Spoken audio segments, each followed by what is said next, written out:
Hello, fellow members of the Midnight Society. Welcome back to another episode review from the show Are You Afraid of the Dark?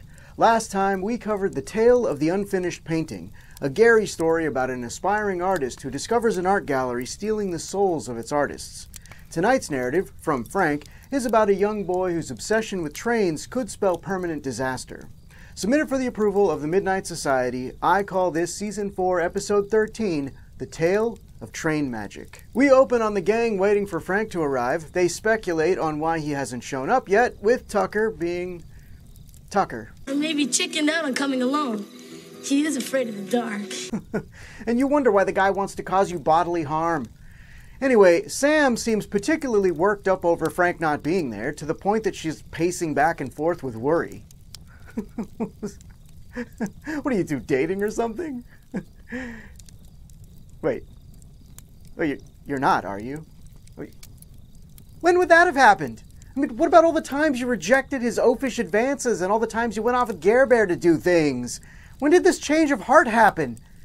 Okay, you know what, DJ? Enough of this scary story crap. I need a show about the daily lives of these teens right now.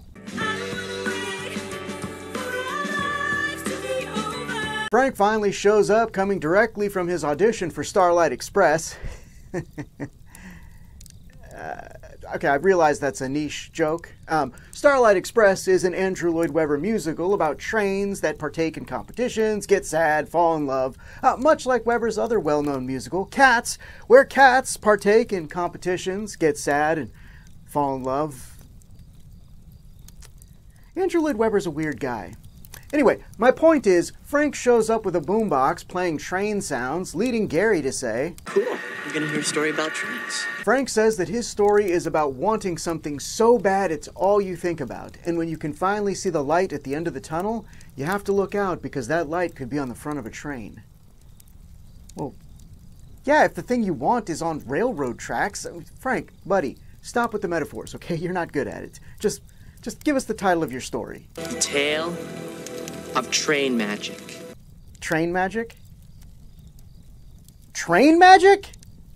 And I thought The Tale of the Long Ago Locket was a dumb title, but at least I didn't want to walk away from the campfire upon hearing it. It's not scary. It doesn't have any mystery. We obviously know the story is going to have trains and magic, and possibly trains performing magic.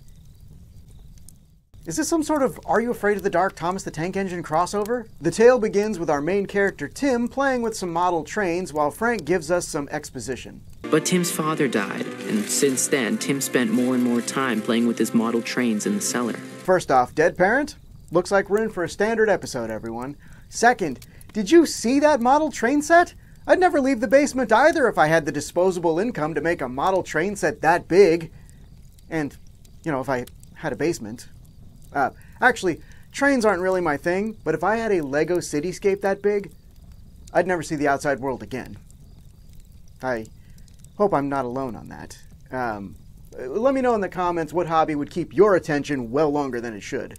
Awesome! Not only does Tim love model trains, but real ones as well, and hangs out a lot at the train station where his dad used to work.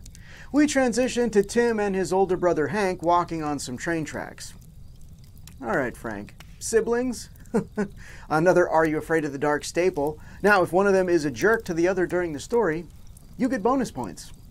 Hank is upset with Tim for blowing off baseball tryouts to hang out at the train station. He says their mom doesn't want him spending all his time down there. He then invites Tim to a movie with him and his friends. This kid's a good guy. Looks like no bonus points for you, Frank. You take the cap off. It's too big. You look stupid. Dad didn't look stupid. That's because he was a real conductor, not a little twerp like you. Well played, Frank. Well played. Nothing else matters. The wind blows the conductor hat away, and Tim chases after it. It lands near some other train tracks, and I just have to say, for kids raised by a train conductor, these two are just way too casual about train tracks, walking directly on them instead of next to them. You know, it's the kind of stuff a parent who works with trains would constantly tell you not to do. Unless their dad was just terrible at his job. I mean, maybe he died walking on train tracks. Who knows? Yeah, right. Tim finds the hat before getting surprised by a creeper with a lantern. Hello, Tim. Who are you? Who are you? How about how the f*** do you know my name, weirdo? Also, it just hit me that Tim looks very familiar, and that's because he is, though most of the things that I've seen him in were from when he was a teenager. Tim is played by Gregory Smith, who would go on to be in such films and TV shows as Harriet the Spy, Small Soldiers, The Patriot, the one with Mel Gibson and Heath Ledger, not the Steven Seagal one, American Outlaws, Everwood, though I think we can all agree the biggest film he's ever been in is Xenon, Girl of the 21st Century.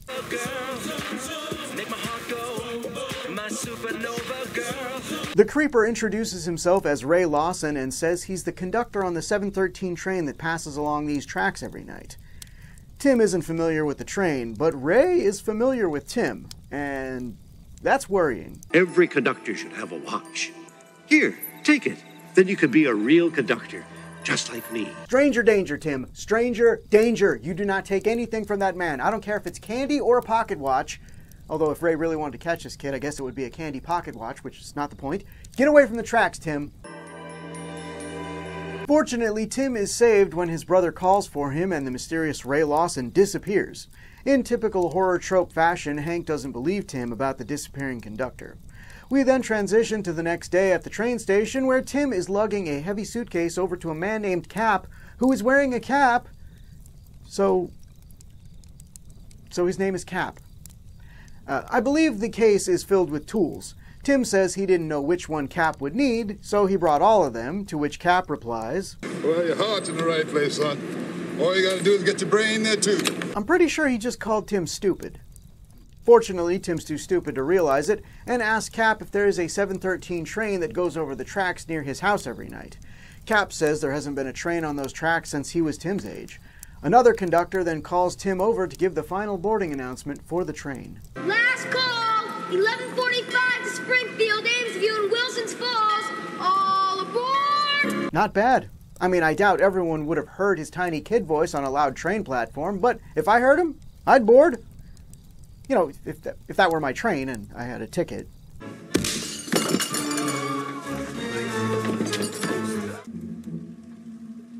No ticket. We transition to outside Tim's house where Hank is heading off to play some baseball.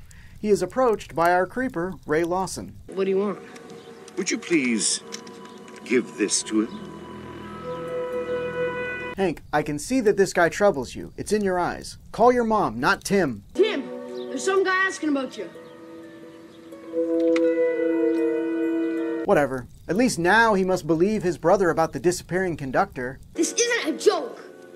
Yeah, the only joke here is you little... Or not. In the basement, Tim hooks up the new train car to his model engine and starts running it until an earthquake happens? Question mark?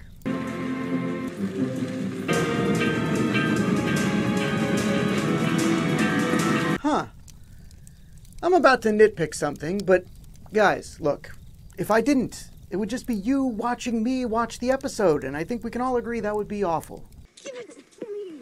Gimme! Gimme! OMG, that hat just got sucked off by the wind, you guys. Don't forget to follow me on Insta. So this shot is not in the same physical space as this shot. I mean, where did the mountains behind him go? I know this is a low angle, but it's not so low that you wouldn't see them. Plus, forced perspective or not, that wall is way closer to him than it was in the previous shot. Now, look, I'm sure there was some sort of technical reason for this, but every time I watch this scene, it makes me think he teleported from the center of the table to outside the table. Anyway, back to what you guys are really here for. I'm looking for the young conductor from the train station. Like, why are they even called train conductors? Do trains even play instruments? As the shaking in the room intensifies, a bright light appears before Tim, and he then finds himself on a train with some odd characters. You don't know how long I've been waiting for a new person to play with. But where's his ticket? Ray shows up and tells Tim that he knew he'd be a great conductor from the first time he saw him. Tim asks what is going on and who these oddballs are, to which Ray answers, You'll get used to these folks. You'll have to. They're your responsibility now. Ah, the old soul swap ploy, is it? Someone doesn't like being the conductor of a ghost train. Well, you shouldn't have applied to work at a ghost railroad then, should you, Ray? Logical. Ray says that every conductor needs a watch and tries to give Tim his. The appearance of the watch seems to hypnotize Tim, and he almost takes it, barely snapping out of it at the last moment.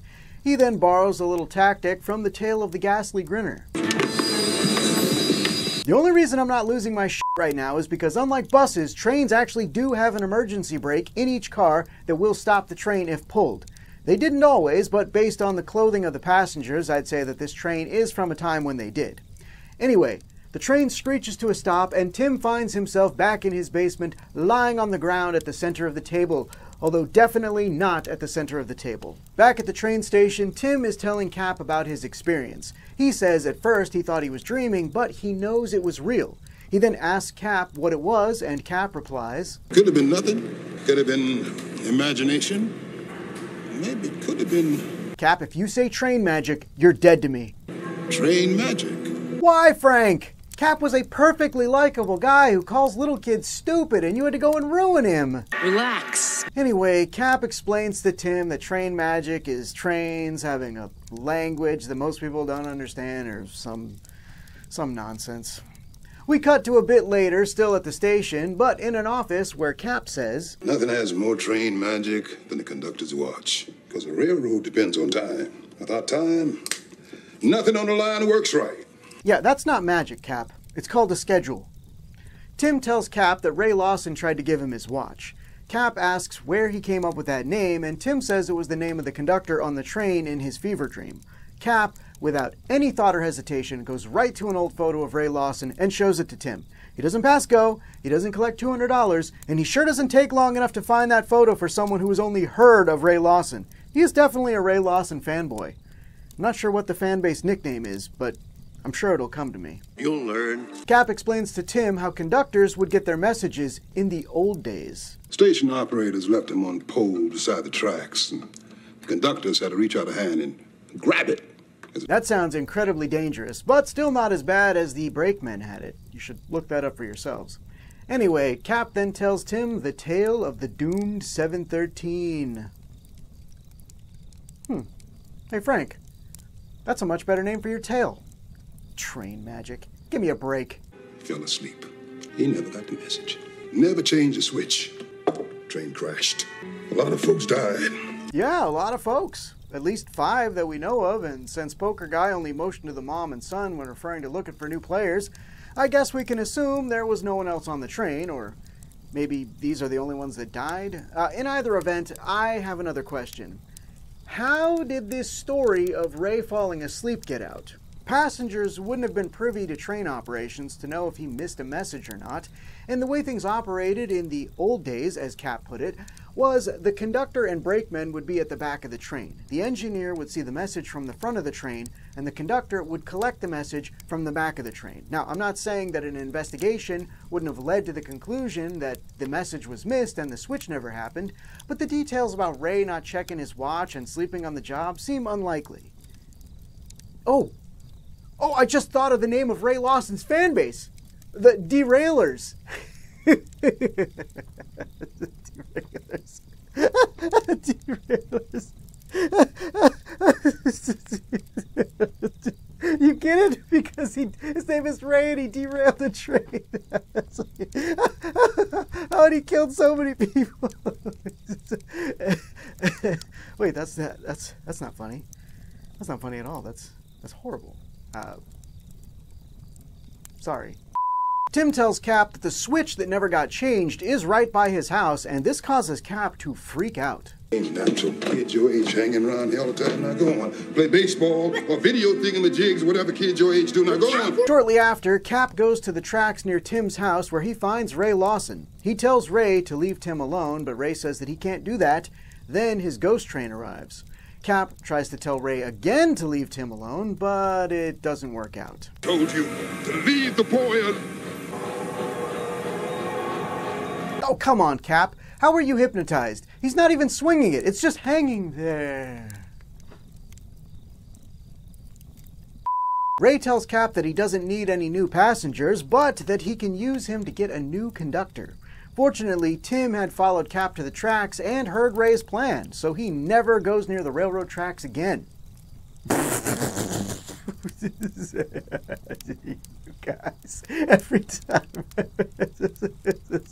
No! Of course he rushes home to figure out how to try to save Cap. Okay, I can't really fault him for that. Cap seemed like a good guy, even if he does say things like train magic. Back in his basement, Tim tries to convince his brother that Cap is trapped in the model train that Ray gave him. Hank isn't buying it until the model train starts moving on its own. Tim says he didn't do it, and Hank asks if he didn't do it, then who did? And Tim replies, Tim, if you fucking say train magic, I will personally help Ray Lawson trap your soul. Train magic. Damn it, Tim! Well, I'm now officially on Team Lawson. That's right, I'm now a derailer. I hope you're happy, Frank. Not everybody runs on the same schedule as you. Tim realizes the time and tells Hank that he needs to help him. Hank says forget it because he's beyond helping. The boys then go back and forth until Hank reveals that he's worried about Tim because he's been so wrapped up in trains since their dad died. Tim says that if he's really worried about him, he'll help him. Tim can see that Hank is thinking about it and wins him over fully by saying, Just do it! While Tim works on getting back on the train, Hank heads off to the railroad switch, muttering to himself as he goes. Tim gets back on the train and tries to get Cap's attention, but he is catatonic. Tim then tries pulling the brake again, but it doesn't work. Ray says that he disconnected it. It's a ghost train. How do you disconnect the brakes on a ghost train? Isn't the train supposed to be exactly as it was at the time of the disaster? Otherwise, if you could just change things on the train, why wouldn't you pull the brakes to avoid the accident altogether and break the cycle? Anyway. Ray reveals his plan and also clues us in as to when the train crash actually took place. Just a few more seconds. 713 crashed 80 years ago, and it's been doing it ever since. 80 years, huh? So, based on when this episode came out, that means that the crash happened in the 1910s. I thought that the military uniform looked more World War II than World War I, but I'm also not a uniform expert, so my own personal estimation was off. With this new information, we discover Ray's motivation. I made one mistake, been trapped ever since. This time, I'll be gone. Yeah, I have to say, dooming a guy for an eternity for falling asleep on the job does seem rather harsh. Although, even if ghosts could get an early release for good behavior, this is not the way to go about it, Ray. He hypnotizes Tim into accepting the watch, making Tim the new conductor. Outside the train, Hank is struggling to get the tracks switched over to the correct line. I can't even believe I'm about to f***ing say this, Hank, but maybe if you believed in train magic? Sometimes I hate this job. Glad to have you aboard. Back on the train, Cap reminds Tim that the watch is the most powerful kind of train magic. And since Tim doesn't have a ticket, he decides it's time to get off this train.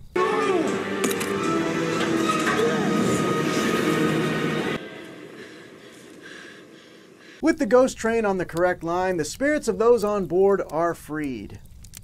But also, why were they all trapped on the train anyway? If it was punishment for Ray for falling asleep, why did everyone else have to suffer?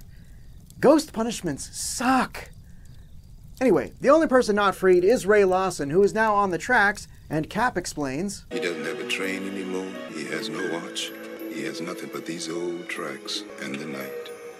This guy was able to go to your house earlier, and now he's more doomed than before.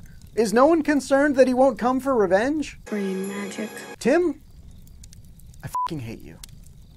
The tale ends with Tim saying he won't be coming around the train station for a while. Cap is genuinely happy for him, and when Hank asks what just happened, Tim says, I think I just got rid of a couple of ghosts. Frank ends his tale by saying that Tim learned about two kinds of magic. Train magic, which is apparently just ghosts keeping a schedule, and the kind of magic that happens between brothers and friends. Now for the review.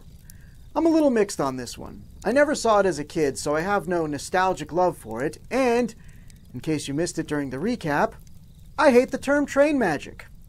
One thing I really loved about this episode, though, was the way that it played with light to imply the presence of a train and to lead into a transition. However, despite that and some solid acting, costumes, and locations, something about this still just has me on the fence. Did you listen to yourself? You're cracking up. The settings were excellent, some of the most interesting in the series so far. I loved the basement with the train set. The office at the train station was also great. It had a real vintage look to it that made it a great place to deliver exposition about Ray Lawson. I also loved the train set itself. I just wish we could have spent more time on it, but more on that in a second. What? The story. I think the story's fine. The premise of a ghost trying to get free of his recurring nightmare by luring in an innocent is great. I just think that we get done in by the short runtime again. Here's my pitch for the episode. Starts off the same, but both brothers see Ray and learn his name. Then, when Tim gets the train from Ray, he gets stuck on it for the rest of the episode. He avoids Ray, encounters some spooky passengers, and maybe even remembers some things his dad taught him about trains to help him survive. Then, Hank is the one who goes to see Cap while looking for his brother. He gets the exposition, eventually sees his brother on the model train, and figures out how to help him by flipping the switch either with or without Cap's help. Then at the same time, Tim figures out the watch thing, and the episode ends in roughly the same way. Same story, just done in a way that would have utilized the cool sets better, and possibly even made things a little spooky. Yeah, I guess. The scares. There really weren't any scares here, but this also felt like one of the more Twilight Zone-inspired episodes. Not to say that there couldn't have been some scares. The train passengers could have been really creepy if they weren't played for laughs. Imagine if the passengers were more dead behind the eyes, or even the opposite of that, right? Driven mad by years of phantom derailments, and they pursue Tim with a menace to escape their fate. Younger me wouldn't have found this one scary, but it would have had him clamoring for a room-sized train set. You're getting real close to the deep end there, bro. The acting in this episode was great. Hank was a solid older brother who played both the concern for and annoyance with his younger sibling perfectly. Tim was a great lead, and while we don't really get to see him addressing the loss of his father, his emotional reactions to everything in the story were spot on. Great, thanks. The adult acting in this episode was also top-notch. I won't be addressing the ghost train passengers as they're barely in the episode. Cap was a great mentor to Tim, and you really believed his concern for the boy when he tried to intervene to save him. Ray was another fun villain. His initial friendliness has this sinister undertone, and when he finally reveals his ambitions, he takes it over the top. It also didn't hurt that he reminded me of Robert Englund in the face, which made him extra creepy to me. I feel like a lot of episodes this season have been very mid-tier for me. Frank, while I don't love it, I'm going to say that the tale of the doomed 713 meets the approval of the Midnight Society. The Midnight Society members poll on this one, at the time of recording this video, was 73% in favor of, with 27% against, making this one of the highest dislike to like ratios yet. Ha! What do you think of that, Frank? Hey, watch it, man. I want to thank the following Midnight Society members for participating in this video's poll. Wait a minute. This was Frank's last episode. And we won't find out till next season if he moved or just mysteriously disappeared like Eric. I didn't think this was going to affect me so much, guys, but Look, I'm gonna put the names on the screen, but I feel like Frank deserves a proper send-off in the only way I know how. Near, far, wherever you are, I believe that the heart does go on. Once more you open the door, and you're here in my heart, and my heart will go on and on. What did you all think of Frank's final story? Did you see it as a kid? What would you do if a conductor with creeper eyes gave you a toy train? Let me know in the comments below.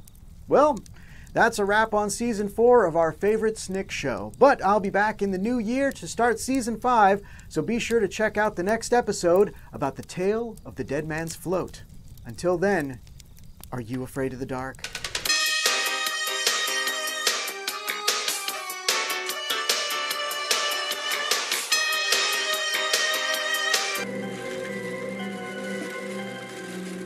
Train magic. Thanks for watching, everyone. If you enjoyed this video, please give it a like and a share. Don't forget to subscribe and click the bell icon to be notified when more videos go up. Thanks, everybody.